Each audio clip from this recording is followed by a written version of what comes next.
வாங்கிட்டு ரீசனாக ஒரு 1 மந்த் தான் ஆகுது. பார்க்கலாம். நம்ம கையில் எதுவுமே இல்லை.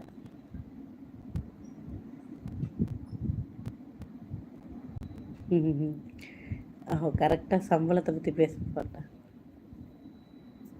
ஆமாம் பிரதர், அதான் சொல்கிறேனே, எல்லாமே மணி படுத்துகிற பாடு தான். அமௌண்ட் இருந்தால் வாங்கியிருக்கலாம். இப்போது நான் வாங்கினேன், ரொம்ப டீட்டெயிலாக சொல்ல விருப்பம் இல்லை எனக்கு இதில். ஸ்டில் நான் விசாரித்த வரைக்கும் 1 சென்டோட வேல்யூ பார்த்திங்கன்னா பட்டா இடத்துக்கு 8 லட்ச ரூபாய்க்கு மேலே 1 சென்ட்டுக்கு. அதே பட்டா இல்லாத இடமா இருந்ததுன்னா நீங்கள் கம்மியாக ஒரு 3 லட்சத்துலேருந்து 4 லட்சம் கூட வாங்கிக்கலாம். 2 லட்சம் 3 லட்சம் அந்த மாதிரி. இதுதான் வித்தியாசமாக இருக்குது பட்டாக்கும் பட்டா இல்லாத இடத்துக்கும்.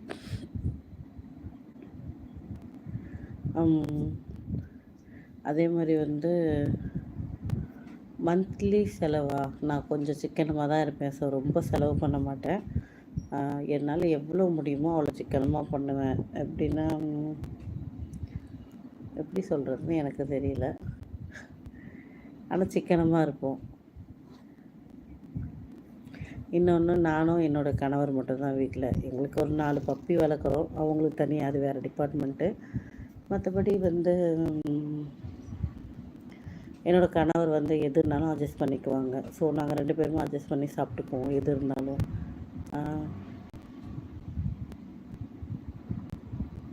நீங்கள் நம்புறீங்களோ இல்லையோ பிரதர், கண்டிப்பாக ஒன்றுமே கிடையாது.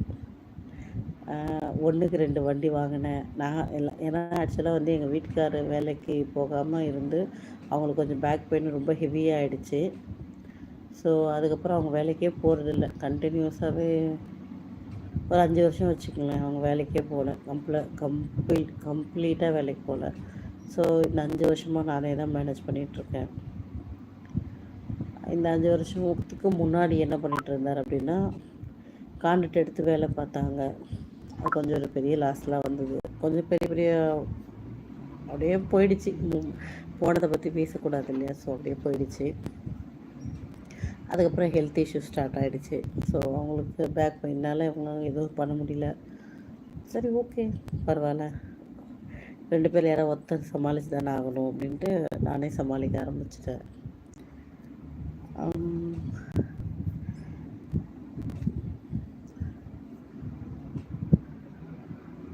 வண்டி வாங்கினதை சொன்னேன் இல்லையா?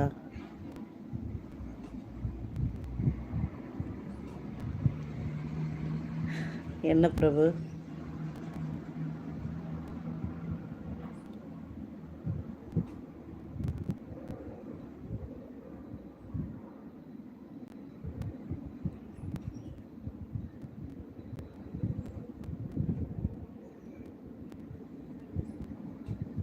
அதே தான் எங்கள் வீட்டுக்காரரும் சொல்கிறாங்க. கொஞ்சம் கொஞ்சமாக மாதம் நம்ம கொஞ்சம் ஒரு 100 கல், அதான் அந்த ஆலோ பிளாக் கல் இருக்கு இல்லையா, அது ஒரு கல்லோட விலை 45 ரூபா. 6 இன்ச்சு கல். கொஞ்சம் கொஞ்சமாக கல் வாங்கி வச்சுக்கலாம், கொஞ்சம் கொஞ்சமாக மண் வாங்கி இறக்கிடலாம் அப்படின்னு தான் சொல்கிறாங்க. வாங்கி வச்சுக்கிட்டு கொஞ்சம் கொஞ்சமாக கட்ட ஆரம்பிச்சிக்கலாம், மொத்தமாக செய்ய முடியாதுல்ல அப்படின்ட்டு.